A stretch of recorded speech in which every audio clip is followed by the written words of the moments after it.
दोस्तों, कुछ लोगों ने सुप्रीम कोर्ट में एक एप्लीकेशन लगाई थी कि हरियाणा गवर्नमेंट जो अभी नई नई चुनी गई है उसके शपथ ग्रहण समारोह पर रोक लगा दी जाए।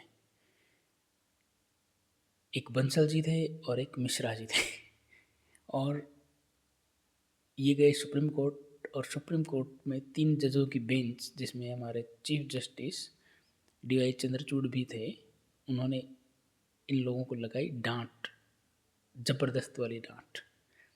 और वो सारे लोग जिन्होंने ईवीएम में फ्रॉड, ईवीएम की बैटरी का इश्यू, पता नहीं क्या क्या उसका झंडा उठा रखा था, उन सब के मुंह पर एक तमाचा है। ये तमाचा भी ऐसा कि बोलती बंद हो जाए।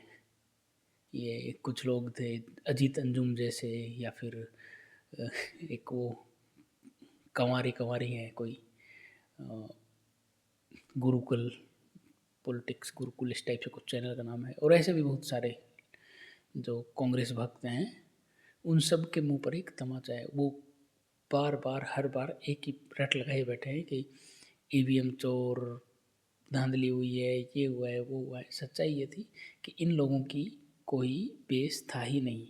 ये एक नफरत और अलगाववाद की राजनीति करने वाले लोग थे, जिनकी बुरी तरह से हार हुई हरियाणा में। और इस चीज़ के ऊपर अब सुप्रीम कोर्ट ने भी मोहर लगा दी है। इन लोगों के तो यहाँ तक कहना था कि हरियाणा में क्या पता 90 सीट आ जाए, 90 में से 90 सीट आ जाए, क्योंकि इनकी मतलब इनको पैसे मिले हुए थे और उस पैसे के दम पे ये बहुत लंबी लंबी नाप रहे थे। और जब रिजल्ट आया, जब सामने सच बात आई, तो इन्होंने फिर ईवीएम को बदनाम कर दिया।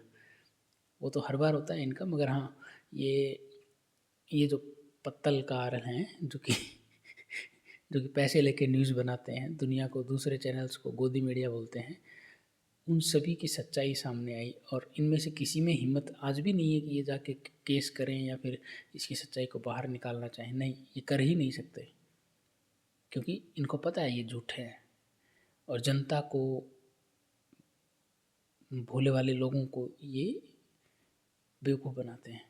अगर इनकी बातों में थोड़ी बहुत भी सच्चाई होती तो कुछ तो सबूत मिलता है इनको। ये ईवीएम के ऊपर बार बार रोना रोते हैं।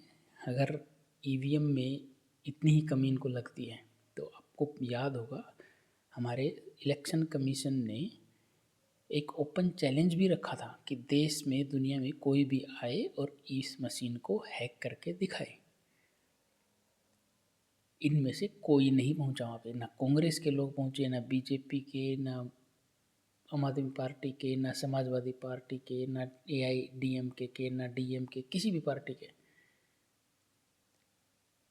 पूरे देश की इतनी पार्टीज हैं, इनमें से कोई नहीं पहुंचा वहाँ पे उस चैलेंज को तोड़ने के लिए, क्योंकि वो हैक हो ही नहीं सकती।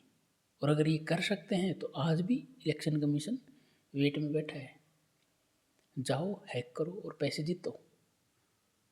मगर सच्चाई ये है कि इनसे कुछ हैक होने वाला है नहीं। एक बात और, अब जब हरियाणा में गवर्नमेंट बन चुकी है तो इन्होंने एक नया रोना शुरू कर दिया है कि अब परिवारवाद का क्या। परिवारवाद, माना कि राव इंद्रजीत की बेटी भी मंत्री बन गई है हरियाणा सरकार में, और भी 2-3 एग्जाम्पल मिल जाएंगे, मगर वो तो पहले भी था बीजेपी की तरफ से। उचाना सीट पर हेमलता जी, उनके बेटे हिसार से सांसद, उनके पति वीरेंद्र जी कैबिनेट मिनिस्टर। तो परिवारवाद उधर भी था हरियाणा में, और पूरे देश में देखोगे उठाकर बहुत सारे एग्जाम्पल मिल जाएंगे। और ये बात कहने वाले कौन है, जहाँ पर इलेक्शन तक नहीं होते उनकी पार्टी के अंदर तक कौन होगा महासचिव, कौन होगा अध्यक्ष कांग्रेस का, इस बारे में वो खुद डिस्कशन तक नहीं करते, क्योंकि उनको पता है ये फिक्स्ड है, प्री डिफाइंड है, इसके ऊपर कोई क्वेश्चन तक नहीं कर सकता। और तो और इन सब बातों के बीच में इन्होंने एक बार भी ये नहीं सोचा, भक्ति करने के चक्कर में, क्योंकि ये कांग्रेस भक्त हैं सारे पत्रकार और जैसे प्रवक्ता, ये एक बार भी ये नहीं देखते कि ये इस भक्ति के दौरान परिवारवाद का मुद्दा तो उठा रहे हैं, लेकिन खुद इनकी पार्टी उसी चीज़ पे टिकी हुई है। समाजवादी पार्टी खुद उसी चीज़ पे टिकी हुई है, और देश की बहुत सारी पार्टियां उस पर टिकी हुई हैं। तो ये थी मेरी सोच आज की। फिर मिलते हैं दोस्तों, तब तक के लिए बाय, नमस्कार।